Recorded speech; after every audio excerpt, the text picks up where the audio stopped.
இப்போ நம்ம பார்க்க போகிறது சம் நம்பர் 11. கொஸ்டின் படிக்கிறேன் பாருங்க. Arvind and Anand are partners sharing profit and losses in the ratio of 3:1.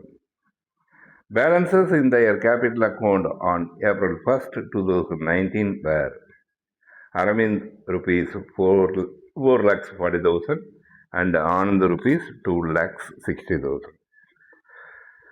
இப்போ இந்த கொஸ்டினில் வந்து இவங்களுடைய ப்ராஃபிட் ஷேரிங் ரேஷியோ 3:1 சொல்லி கொடுத்துருக்காங்க. அதுக்கு அடுத்தது ரெண்டு பேருனுடைய கேபிட்டல் அமௌண்ட் கொடுத்துருக்காங்க.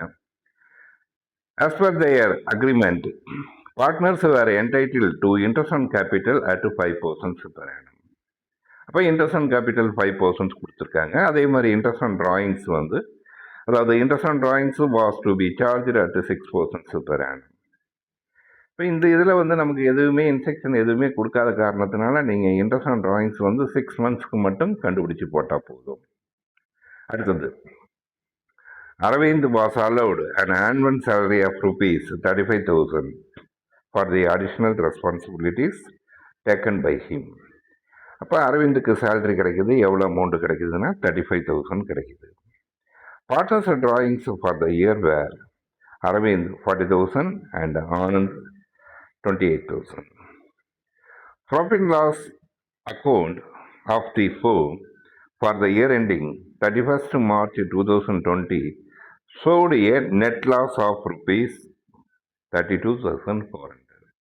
கொஸ்டினில் நெட் லாஸ் வந்திருக்கு கொடுத்துருக்காங்க. அப்போ ப்ராஃபிட் லாஸ் அப்ராப்ரியேஷன் அக்கௌண்ட்டில் இந்த அமௌண்ட்டை வந்து நெட் லாஸ் அமௌண்ட்டை நம்ம எங்கே போடுவோம்னா 2 சைடில் 2 நெட் லாஸ் போட்டுங்க. அதுக்கு அடுத்து முக்கியமாக கவனிக்க வேண்டியது என்னென்னா, லாஸ் வந்துட்டாவே இன்ட்ரெஸ்ட் ஆன் கேபிட்டல் கொடுக்கக்கூடாது. அதேமாதிரி பார்ட்னர்ஸ்க்கு சேலரி கொடுக்கக்கூடாது.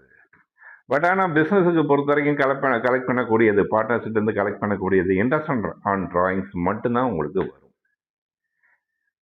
புரிஞ்சுக்கிங்க. எது முதல்ல நெட் லாஸ் வந்துட்டா எது கொடுக்கக்கூடாதுன்னா, பார்ட்னர்ஸுக்கு இன்ட்ரெஸ்ட் ஆன் கேபிட்டல் கொடுக்கக்கூடாது, சேலரிஸ் கொடுக்கக்கூடாது, கமிஷன் கொடுத்துருந்தா கூட கமிஷன் கொடுக்கக்கூடாது. இப்போ இங்கே பாருங்கள், இப்போ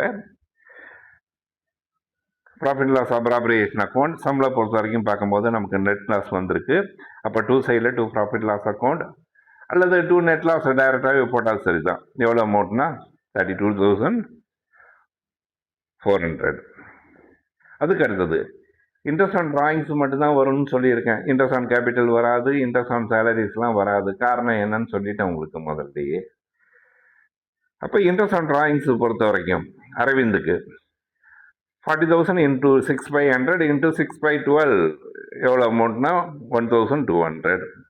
அதே மாதிரி ஆனந்துக்கு பொறுத்த வரைக்கும் 28,000 into 6/100 into 6/12 எவ்வளோ அமௌண்ட்னா 840. ரெண்டுத்தையும் கூட்டி அவுட்டு காலத்தில் 2,040. அக்கௌண்ட்டை க்ளோஸ் பண்ணுறேன். கடைசியில் பேலன்ஸ் ஆகுது. இதுதான் லாஸ் ட்ரான்ஸ்ஃபர் டு 2 பேருக்கு கேபிட்டல் அக்கௌண்ட்டுக்கும் ட்ரான்ஸ்ஃபர் ஆகக்கூடியது. அதை வந்து அந்த ரேஷியோ விதம் பிரித்து கொடுத்துருக்காங்க, பார்த்துக்குங்க. இந்த ரேஷியோ பொறுத்த வரைக்கும் 3:1. அப்போ 3/4. அதே மாதிரி 1/4 அடித்து கொடுத்தோம்னா 22,770 யாருக்கு? அரவிந்துக்கு.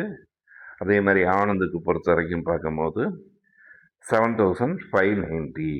இப்போ ரெண்டுத்தையும் கூட்டினீங்கன்னா as it is இந்த அமௌண்ட் தான் வரப்போகுது. அப்போ சம் நம்பர் 11 நம்ம பார்த்து முடிச்சாச்சு.